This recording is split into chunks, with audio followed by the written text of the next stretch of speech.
కనకబత్తం chilli చామ spray చేసినటువంటి ప్రదేశంలో ఉన్నటువంటి cotton plant. Even first leaf దగ్గర నుంచి కూడా బ్రాంచెస్ రావడం జరుగుతుంది. చూడండి, మీరు ఏ కాటన్ ప్లాంట్లో కూడా మీకు ఇట్లాంటి బ్రాంచెస్ రావడం జరగదు. కేవలం మనవి స్ప్రే చేసినటువంటి ప్లేస్లో మాత్రం మీకు ఇట్లా బ్రాంచెస్ రావడం జరుగుతుంది. లీఫ్ కల్లా బ్రాంచెస్ రావడం ఉంటుంది. 1 2 3 4 5 6 ఇక్కడ చూడండి 2 బ్రాంచెస్ వస్తున్నాయి ఒకటే ప్లేస్ నుంచి. 6 7 అంటే అక్కడ ఆల్రెడీ చిన్న లీఫ్ ఉంది కదా, అక్కడ నుంచి వస్తుంది. 7 8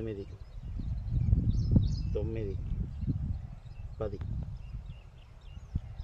10 బ్రాంచెస్ ఉన్నాయి. ఈ ప్లాంట్ ప్రస్తుతం ఉన్నటువంటి హైట్ ఎగ్జాక్ట్గా 1.5 ఫీట్ వరకు ఉండడం జరుగుతుంది. నా మోకాలు ఎత్తు వరకు మాత్రమే ఉంది.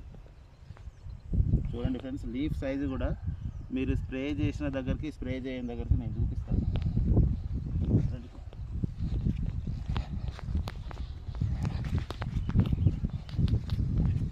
ఈ మొక్కలో మీరు ఏ లీఫ్ అయినా తీసుకోండి,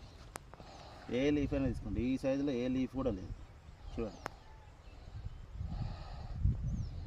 లీఫ్ సైజు వేరియేషన్.